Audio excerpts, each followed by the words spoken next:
আসসালামু আলাইকুম সুপ্রিয় শিক্ষার্থীরা, ইউকে কোচিং এর পক্ষ থেকে সবাইকে স্বাগত জানাচ্ছি। আমি শ্রাবন্তী। আশা করি তোমরা সবাই ভালো আছো। আমরা করছিলাম নবম দশম শ্রেণীর হিসাব বিজ্ঞান বিষয়ের সপ্তম অধ্যায় খতিয়ান, এবং আজকে হচ্ছে তার ধারাবাহিক প্রক্রিয়ার পর্ব 4। গত পর্বে আমরা খতিয়ান যে টি ছকের মাধ্যমে করা যায় সেইটা আমরা শিখেছি, এবং আজকে আমরা শিখবো হচ্ছে চলমান জেড ছকের মাধ্যমে কিভাবে আমরা খতিয়ান নির্ণয় করতে পারি। আচ্ছা, তো আমরা গত পর্বে হচ্ছে যেই প্রশ্নটি সলভ করেছিলাম, আমরা হচ্ছে সেই একই প্রশ্নের মাধ্যমে আমরা চলমান জেড ছকটাও করব, তাহলে তোমাদের বুঝতে কি সুবিধা হবে। আচ্ছা, তাহলে আমরা একটু প্রশ্নটা আরেকবার একটু পড়ে নেই। সেটা হচ্ছে 2017 সালের মার্চ 1 তারিখে জনাব শাহিন নগদ 1 লক্ষ টাকা নিয়ে শাহিন ট্রেডার্স নামে ব্যবসা শুরু করলেন। উক্ত মাসে তার ব্যবসার অন্য লেনদেন সমূহ ছিল নিম্নরূপ: মার্চের 2 আসবাবপত্র ক্রয় 20,000 টাকা, মার্চের 3 পণ্য বাকিতে ক্রয় 30,000 টাকা, মার্চের 5 পণ্য বিক্রয় 25,000 টাকা, মার্চের 8 বই ফেরত 2,000 টাকা, মার্চের 12 পাওনাদারকে পরিশোধ 10,000 টাকা, মার্চের 18 ব্যাংক হিসাব খোলা হলো 15,000 টাকা, মার্চের 22 পণ্য বিক্রয় বাবদ চেক প্রাপ্তি 8,000 টাকা, মার্চের 25 শফিকের নিকট হতে চেক মারফত ক্রয় 6,000 টাকা, মার্চের 28 কর্মচারীদের বেতন পরিশোধ 5,000 টাকা। তাহলে এই হচ্ছে আমাদের প্রশ্ন, এবং এখান থেকে আমরা আজকে নগদান হিসাবের চলমান চলমান জের ছকে কিভাবে নির্ণয় করতে হয় এবং আমি সেটা শিখবো। তোমরা সবাই জানো যে খতিয়ানের প্রশ্নটা কেমন থাকবে, তোমাদের আলাদা আলাদা করে হিসাবের নাম বলা থাকবে, যে নগদান হিসাবের খতিয়ান করো, তারপরে হচ্ছে ক্রয় হিসাব, মানে যত ধরনের হিসাব আছে এই প্রত্যেকটা হিসাবের ওপরে আলাদা আলাদা ভাবে ছক করে করতে হয়, এটাই হচ্ছে খতিয়ান। এখন আমরা টি ছকের মাধ্যমে শিখেছি, এবং আজকে আমরা চলমান জেড ছকের মাধ্যমে কিভাবে নগদান হিসাব প্রস্তুত করতে হয় আমরা সেটা শিখবো। তাহলে প্রথমে আমরা নগদান হিসাবের জন্য যে চলমান জেড ছকটা সেটা আমরা আগে এঁকে নিই, তারপরে হচ্ছে আমরা আমাদের ম্যাথটা করব। ঠিক আছে, দেখো এই যে হচ্ছে আমাদের নগদান হিসাবের যে চলমান জেড ছকটা সেটা আমরা এঁকেছি। তারিখ বিবরণ, জাবেদা পৃষ্ঠা, ডেবিট টাকা, ক্রেডিট টাকা, উপরে হচ্ছে উদ্বৃত্ত, নিচে আবার ডেবিট আবার ক্রেডিট, আর উপরে এই যে এখানে লিখতে হবে হিসাবের কোড নাম। এটা হচ্ছে ছকের জন্য। আর যেহেতু আমরা নগদান হিসাব করতেছি, তাহলে উপরে নগদান হিসাব, আর যেহেতু এটা চলমান জেড ছক অনুযায়ী করতেছি তাই পাশে ব্রেকেট দিয়ে আমরা লিখে নিয়েছি চলমান জেড ছক অনুযায়ী। আচ্ছা, তাহলে যেহেতু এবার আমরা নগদান হিসাব করতেছি, তাহলে আমরা শুধুমাত্র এই প্রত্যেকটা লেনদেনে কোথায় কোথায় নগদান হিসাব আছে আমরা শুধুমাত্র সেখানেই ফোকাস করব। তো যারা আমার আগের পর্বগুলো দেখেছো তারা তো জানোই যে কোথায় কোথায় কোন কোন হিসাব আসবে। তাহলে দেখো যে প্রথম নগদান হিসাবটা কোথায় আছে, সেটা হচ্ছে মার্চের 1 তারিখে শাহিন নগদ 1 লক্ষ টাকা নিয়ে শাহিন ট্রেডার্স নামে ব্যবসা শুরু করলেন। তাহলে যেহেতু নগদ টাকা নিয়ে ব্যবসা শুরু করছে, তার মানে এখানে আমার জাবেদা কি হবে, নগদান হিসাব ডেবিট, মূলধন হিসাব ক্রেডিট, যেটা তোমরা সবাই জানো যে ব্যবসা শুরু করলে জাবেদা হয় নগদান হিসাব ডেবিট, মূলধন হিসাব ক্রেডিট। তাহলে এখন টি ছকে আমরা কিভাবে এটা করব। তাহলে উপরে দেখো এই যে যে নগদান হিসাব তো উপরে আছে, তাহলে আমরা প্রথমে একটু সালটা দিয়ে নিয়েছি। এরপরে দেখো যে আমরা তারিখটা দিই মার্চের 1 তারিখ। ঠিক আছে, মার্চের 1 তারিখ। এখন আমরা বিবরণের ঘরে কি লিখবো, যেহেতু জাবেদা কি নগদান হিসাব ডেবিট, মূলধন হিসাব ক্রেডিট, তাই না? নগদান হিসাব ডেবিট, মূলধন হিসাব ক্রেডিট, এইটা হচ্ছে জাবেদা। তাহলে নগদান হিসাব কিন্তু উপরেই আছে, তাহলে আমরা বিবরণের ঘরে কোনটা লিখবো, মূলধন হিসাব লিখবো। কারণ আমরা জানি যে খতিয়ানের নিয়মে যেহেতু টি ছকে আমরা এটা শিখেছি যে বিবরণের ঘরে আমরা বিপরীত নাম লিখবো। চলমান জের ছকেও তোমার সেম কথা, তুমি বিবরণের ঘরে যে হিসাবটা করতেছি মানে নগদান হিসাবের বিপরীতে কোন হিসাব আছে, মূলধন হিসাব, এই মূলধন হিসাবটাই আমরা বিবরণের ঘরে লিখব, মূলধন হিসাব। ঠিক আছে, তাহলে নগদান হিসাব এর বিপরীতে মূলধন হিসাব, তাই আমরা এটা বিবরণের ঘরে লিখেছি। এইবার আসতেছে হচ্ছে টাকার কথা, টাকাটা আমরা কোন ঘরে লিখব। তাহলে দেখো আমরা করতেছি নগদান হিসাব, তার মানে নগদ যদি ডেবিট, এখানে নগদ কি ডেবিট, তার মানে আমরা টাকাটা ডেবিট ঘরেই লিখবো। যদি নগদ ক্রেডিট হতো তখন আমরা টাকাটা ক্রেডিটের ঘরে দিতাম। মেইন কথা হচ্ছে যে আমার উপরে যে হিসাবটা থাকবে ওই হিসাবটা যদি ডেবিট হয় তাহলে টাকাটা আমরা ডেবিট ঘরে লিখবো, যদি ওই হিসাবটা ক্রেডিট হয় তাহলে টাকাটা আমরা ক্রেডিট ঘরে লিখবো। কিন্তু এই বিবরণে এইটার বিপরীত, তোমরা কিন্তু বিপরীত নামতে হবে। তোমরা এটাই প্যাচ লাগাও যে তোমরা ভাবো যে বিবরণে মূলধন হিসাব লিখছি তার মানে আমরা টাকাটা মনে হয় ক্রেডিটেই লিখবো কারণ মূলধন এখানে ক্রেডিট আছে, কিন্তু বিষয়টা তা না। বিষয়টা হচ্ছে যে আমার উপরে যে হিসাবটা আমরা করব ওই হিসাব অনুযায়ী আমাদেরকে টাকার অ্যামাউন্টটা বসাতে হবে। যদি ওই হিসাবটা ডেবিট হয় তাহলে আমরা টাকাটা ডেবিটে লিখবো, যদি ওই হিসাবটা ক্রেডিট হয় তাহলে আমরা টাকাটা ক্রেডিটে লিখবো। ঠিক আছে? আর বিবরণে কোনটা লিখবো? যে হিসাবটা করতেছে তার বিপরীত হিসাবটা। আশা করি তোমরা বুঝতে পেরেছো। এরপরে দেখো, ও আচ্ছা, তাহলে দেখো নগদান হিসাব যেহেতু ডেবিট তার মানে আমরা টাকাটা ডেবিটে লিখবো। ঠিক আছে? তাহলে দেখো 1,00,000 টাকা, তাহলে আমরা লিখলাম ডেবিট, ডেবিটের ঘরে 1,00,000 টাকা। এখন এই 1,00,000 টাকাটাই আমাদেরকে আবার উদ্বৃত্তে লিখতে হবে। তাহলে যেহেতু প্রথম টাকাটা ডেবিটে বসছে, পরের যে উদ্বৃত্ত আছে, একটা আছে ডেবিট আর একটা ক্রেডিট, তাহলে আমরা হচ্ছে ডেবিটে লিখবো। এখন তোমাদের প্রশ্ন হতে পারে যে এখানে তো আমি ডেবিটে লিখেছি, সবসময় কি আমাদের ডেবিটে হবে? না, সবসময় ডেবিটে হবে না। ধরো তুমি এখানে কিন্তু প্রথম টাকাটা ডেবিটে বসাইছো, এর জন্য উদ্বৃত্তের ঘরেও তুমি ডেবিটেই লিখবা। কিন্তু যদি প্রথম টাকাটা তোমার ক্রেডিটে বসতো তখন উদ্বৃত্তের ঘরে এটা কোথায় বসতো? উদ্বৃত্তের ঘরে যেও তোমার এটা ক্রেডিট ঘরে বসতো, তখন কিন্তু ডেবিটে বসতো না। মানে মেইন কথা হচ্ছে যে প্রথমে টাকাটা তুমি যেই ঘরে বসাবা পরেও সেম ভাবে উদ্বৃত্তের ঘরে ওই ঘরে বসাবা। সহজ ভাষায় এভাবে বলতে গেলে এটাই হয়। আচ্ছা, এরপরে দেখো মার্চের 2 তারিখ আসবাবপত্র ক্রয় 20,000 টাকা। তাহলে মার্চের 2 তারিখ আসবাবপত্র ক্রয় করছে 20,000 টাকা। তাহলে এখানে আমার জাবেদা কি হচ্ছে? এখানে আমার জাবেদা হচ্ছে যে আসবাবপত্র কিনছি, তার মানে আসবাবপত্র আসবাবপত্র ডেবিট, মানে আসবাবপত্র হিসাব ডেবিট আর নগদান হিসাব ক্রেডিট। ঠিক আছে? আচ্ছা দেখো, আসবাবপত্র হিসাব ডেবিট, নগদান হিসাব ক্রেডিট। তাহলে এখানে এবার আমরা এটা বসাই, যেহেতু এখানে নগদান হিসাব আসছে তার মানে এই তারিখটাও কি আমাদের এখানে আসবে। তাহলে প্রথমে আমরা মার্চের 2 এই নগদান যেহেতু করতেছি তাহলে এর বিপরীত কোনটা? আসবাবপত্র। তাহলে আমরা লিখবো আসবাবপত্র হিসাব, আসবাবপত্র হিসাব। তাহলে এখানে দেখো আসবাবপত্র কত টাকা আছে? 20,000 টাকা। ঠিক আছে? এখন আমরা কোথায় লিখবো টাকাটা? এখন যেহেতু নগদ ক্রেডিট, আমরা জানি নগদ যেটা হবে টাকাটাও আমাদের কি সেখানেই বসাতে হবে। তাহলে আমরা এটা বসালাম হচ্ছে ক্রেডিটে। এখানে 20,000 টাকাটা ক্রেডিটে কেন বসলো? কারণ নগদ কি আছে? ক্রেডিট। আমরা বলেছি নগদ যেটা হবে আমাদেরকে টাকাটাও কি সেখানে বসাতে হবে। এখানে নগদ ক্রেডিট আছে তাই আমরা ক্রেডিটেই টাকাটা বসাইছি। তাহলে 20,000 টাকায়। এখন দেখো উদ্বৃত্তের কাজটা আমরা কিভাবে করব, এই জায়গায় একটু বোঝার বিষয়। আচ্ছা, তো এই জিনিসটা তোমরা একটু দেখো যে আমি একটা জিনিস লিখেছি, ডেবিট ডেবিট সমান সমান প্লাস, ক্রেডিট ক্রেডিট সমান সমান প্লাস, ডেবিট ক্রেডিট সমান সমান মাইনাস, ক্রেডিট ডেবিট সমান সমান মাইনাস। মানে মেইন কথা হচ্ছে যদি ডেবিট ডেবিট মিলে তখন তোমার প্লাস হবে, ক্রেডিট ক্রেডিট মিললে প্লাস হবে, ডেবিট ক্রেডিট হলে মাইনাস, ক্রেডিট ডেবিট হলে মাইনাস। মানে একই রকম, যেমন ডেবিট ডেবিট দুইটাই এক না, এর জন্য প্লাস হয়েছে, ক্রেডিট ক্রেডিট দুইটাই কিন্তু এক, এর জন্য কি প্লাস হয়েছে।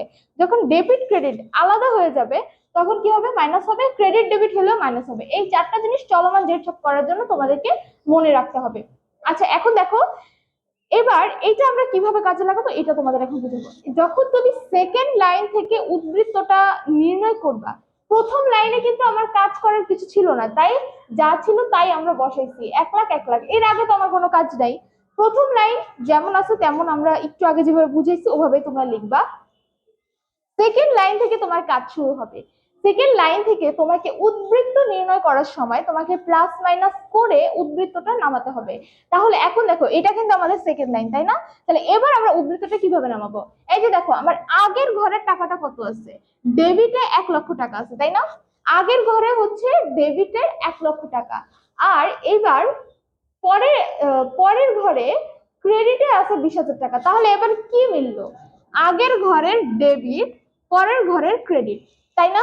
আগের আগের ঘরের ডেবিট, পরের ঘরের ক্রেডিট মিলেছে। তাহলে এইবার আমাদের উদ্বৃত্তটা কিভাবে বসাবো আমরা? উদ্বৃত্তটা এই দেখো, এই যে আমি লিখেছি ডেবিট আর ক্রেডিট মিললে কি হবে? ডেবিট আর ক্রেডিট মিললে হবে প্লাস মাইনাস, ডেবিট আর ক্রেডিট মিললে কি হবে? মাইনাস হবে। এর জন্য এটা আমাকে মাইনাস করে বসাতে হবে। তাহলে 1 লক্ষ টাকা থেকে 20,000 বাদ দিলে কত হয়? 1 লক্ষ টাকা থেকে 20,000 বাদ দিলে হয় হচ্ছে 80,000। এই 80,000টা আমরা এখানে লিখবো। তাহলে আশা করি তোমরা বুঝছো যে সেকেন্ড ঘর থেকে তোমরা প্লাস মাইনাস করে দেন তোমাদের উদ্বৃত্ত বসাইতে হবে, এটা প্রথমে তোমাদের মাথায় রাখতে হবে।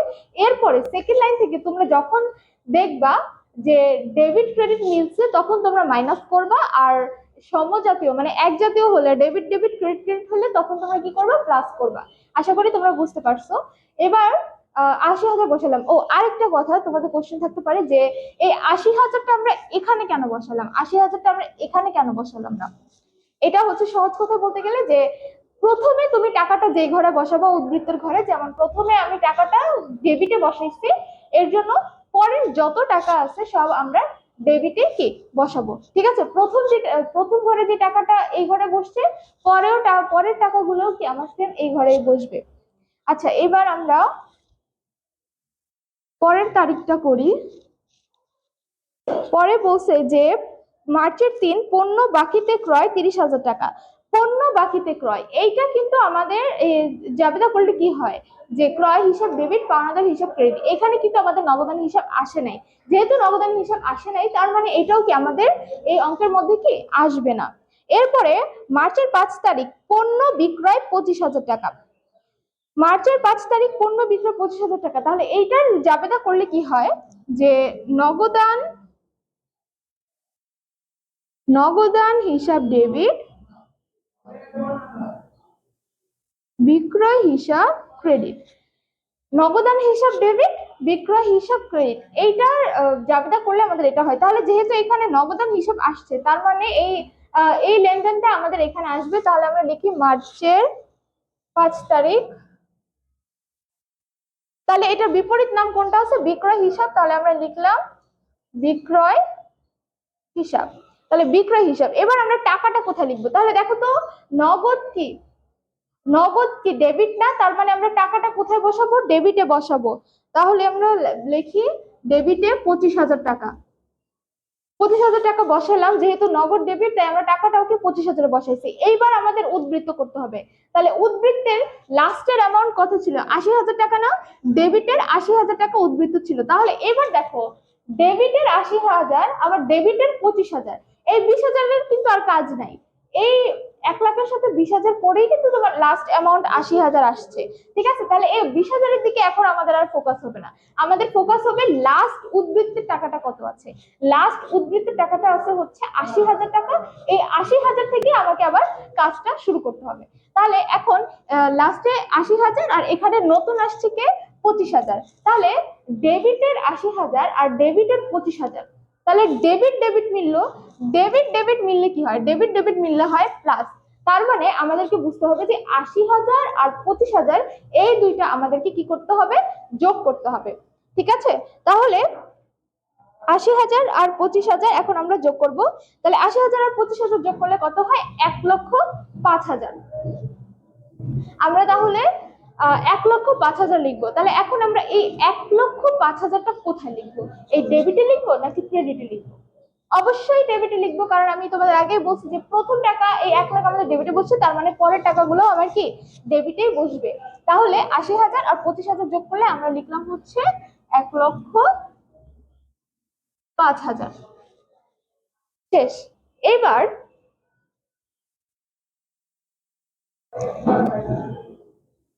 আমরা এবার দেখো আমাদের লাস্ট অ্যামাউন্ট কত আছে? 1,05,000। এবার কিন্তু আমাদের আবার ওই 80,000-এর দিকে ফোকাস করলে চলবে না। 80,000-এর সাথে 25,000 কাজ করে আমাদের লাস্টের অ্যামাউন্ট কত বের হয়েছে? লাস্টের অ্যামাউন্ট বের হয়েছে 1,05,000 টাকা। এবার আমরা আবার 1,05,000 দিয়ে কাজ করব। আচ্ছা, এরপরে এরপরে কি আছে, বহি ফেরত 2000 টাকা। বহি ফেরতে জাবেদা করলে হয় পাওনাদার আর বহি ফেরত হিসাব, যেটার মধ্যে নগদান হিসাব আসে না। নগদান হিসাব যেহেতু আসে না, তার মানে এটা এখানে আসবে না। এরপরে মার্চ 12 পাওনাদারকে পরিশোধ 10,000 টাকা। মার্চের 12 পাওনাদারকে পরিশোধ 10,000 টাকা। তাহলে এইখানে এটা জাবেদা করলে কি হয়, পাওনাদার হিসাব, পাওনাদার হিসাব ডেবিট, নগদান হিসাব ক্রেডিট। পাওনাদার হিসাব ডেবিট, নগদান হিসাব ক্রেডিট। তাহলে দেখো এখানে নগদান হিসাব আসছে, তার মানে এটা এখানে আসবে। তাহলে আমরা লিখি মার্চের 12। এখন দেখো পাওনাদার হিসাব, নগদের বিপরীতে কি আছে, পাওনাদার হিসাব। তাহলে আমরা বিবরণে বিপরীত নামটা লিখলাম পাওনাদার হিসাব। এইবার আমরা টাকাটা কোথায় বসাবো, যেহেতু নগদ ক্রেডিট, আমাদের টাকাটাও কোথায় হবে, ক্রেডিটে হবে। তাহলে আমরা এখন ক্রেডিটের ঘরে পাওনাদারের টাকাটা লিখবো। তাহলে পাওনাদারের টাকা হচ্ছে 10,000 টাকা। তাহলে আমরা লিখি ক্রেডিটে 10,000 টাকা, 10,000 টাকা। তাহলে এখন দেখো, এই যে আমাদের লাস্ট অ্যামাউন্ট কত ছিল, লাস্ট ছিল হচ্ছে 1,05,000, আর এর পরে নতুন আসছে থেকে ক্রেডিটের 10,000। এখন আগের 25,000 কিন্তু বাদ, ওটার কাজ কিন্তু শেষ। এখন আমরা 1,05,000 সাথে 10,000 এর কাজ করব। তাহলে দেখো 1,05,000 হচ্ছে ডেবিটের, 10,000 হচ্ছে ক্রেডিটের, ক্রেডিট ঘরের, তাই না? তাহলে 1,05,000 আর 10,000 আমরা এখন কি করব, প্লাস করব নাকি মাইনাস করব? যেহেতু ডেবিট আর ক্রেডিট মিলছে, তার মানে কি হবে, ডেবিট ক্রেডিট মিললে কি হয়, মাইনাস হয়। এর জন্য আমরা 1,05,000 থেকে 10,000 কি করব, মাইনাসের করব। তাহলে করলে হয় হচ্ছে 95,000 টাকা। এখন এই 95,000 টাকা আমরা কোথায় লিখবো, এই ডেবিট ঘরে লিখবো। তাহলে 95,000 লিখলাম, শেষ। তাহলে এই এন্ট্রি শেষ। এরপরে মার্চ 12 পরে আসে হচ্ছে মার্চের 18, ব্যাংকে হিসাব খোলা হলো 15,000 টাকা। ব্যাংকে হিসাব খোলা হলো হচ্ছে 15,000 টাকা। এখন এইটার জাবেদা করলে কি হয়, এটার জাবেদা করলে হয় হচ্ছে ব্যাংক হিসাব ডেবিট, নগদান হিসাব ক্রেডিট। ব্যাংক হিসাব ডেবিট, নগদান হিসাব ক্রেডিট। তাহলে দেখো যেহেতু এটা নগদান হিসাব আসছে, তাহলে আমাদের কি নগদান হিসাবটা এখানেও, মানে এই এন্ট্রিটাও আমাদের এখানে আসবে। তাহলে এটা হবে কত, মার্চের 18। তাহলে বিপরীত কোনটা আছে, ব্যাংক হিসাব। তাহলে আমরা লিখবো ব্যাংক হিসাব। এবার টাকাটা আমরা কোথায় লিখবো, যেহেতু নগদ ক্রেডিট, তার মানে আমরা টাকাটাও কিসে লিখবো, ক্রেডিটে লিখবো। তাহলে আমরা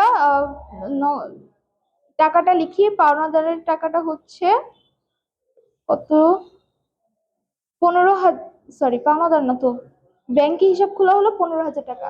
আচ্ছা, তাহলে 15,000 টাকাটা আমরা কোথায় লিখবো, ক্রেডিট ঘরে লিখবো। ঠিক আছে, তাহলে এবার দেখো যে 15,000 টাকা এখানে ক্রেডিটে হয়েছে। তাহলে লাস্টের 95,000, আগের 10,000 কাজ কিন্তু শেষ। এখন আমাদের লাস্ট অ্যামাউন্ট কত আছে, 95,000। তাহলে 95,000 এর সাথে 15,000 এর কাজ হবে। তাহলে দেখো ডেবিট 95,000 এবং ক্রেডিট 15,000। তাহলে ডেবিট ঘর ক্রেডিট ঘর মিলছে। তাহলে ডেবিট ঘর ক্রেডিট ঘর মিললে আমাদের কি হবে, মাইনাস হবে। এখন 95 থেকে আমরা 15,000 কি করব, মাইনাস করব। তাহলে মাইনাস করলে হয় হচ্ছে 80,000 টাকা। তাহলে আমরা লিখলাম হচ্ছে 80,000। এরপরে এইটা শেষ। এরপরে পরের এন্ট্রি কি আছে, পরের এন্ট্রি আছে হচ্ছে মার্চ 22, পণ্য বিক্রয় বাবদ চেক প্রাপ্তি। পণ্য বিক্রয় বাবদ চেক প্রাপ্তি করলে এখানে আমার আসে হচ্ছে ব্যাংক হিসাব আর বিক্রয় হিসাব, এখানে আমার নগদান হিসাব আসে না, তাই এই লেনদেনটাও আমাদের এখানে আসবে না। এরপরে শফিকের নিকট হতে চেক মারফত ক্রয় 6,000 টাকা, এখানে আসে হচ্ছে ক্রয় হিসাব আর ব্যাংক হিসাব, এখানে নগদান হিসাব আসে না, তার মানে এটাও আমাদের আসবে না। এরপরে মার্চের 28 তারিখ কর্মচারীদের বেতন পরিশোধ 5,000 টাকা। কর্মচারীদের বেতন পরিশোধ 5,000 টাকা, এখানে আমার ডেবিট ক্রেডিট করলে হয় হচ্ছে বেতন পরিশোধ, যেহেতু করছি নগদ টাকা দিয়ে, তাহলে হবে বেতন হিসাব ডেবিট, নগদান হিসাব ক্রেডিট।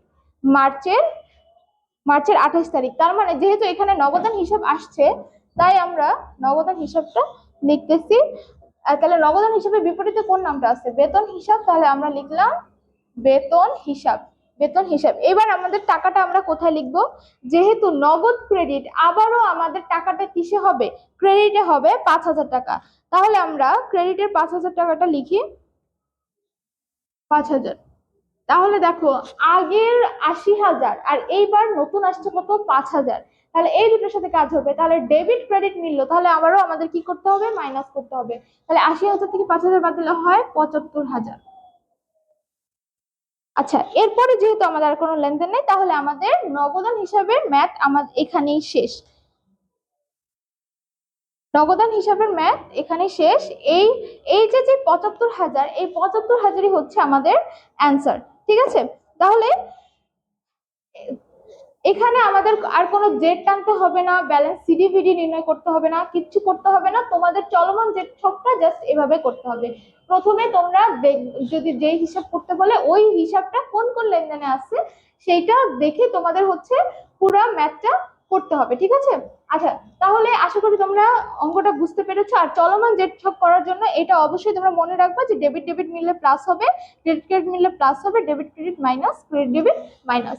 ঠিক আছে, এতটুকু মনে রাখলে তোমরা অঙ্কটা করতে পারবে। আচ্ছা, এখানে আমাদের লাস্টের অ্যান্সার হচ্ছে 75,000। এখানে আর কোনো কাজ নাই, এখানেই তোমরা কি করে দিবা?